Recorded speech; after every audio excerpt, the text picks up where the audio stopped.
Labdien! Labdien!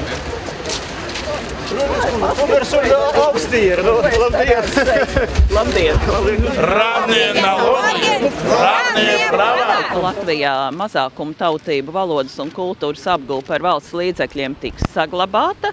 Jautājums ir par to, vai pašreizējie mazākuma tautību izglītības programma paraugi nodrošina augsta līmeņa valsts valodas apguvi. Pirmais un otrais programmas paraugs to nodrošina, par 3. un 4. es tomēr šaubos.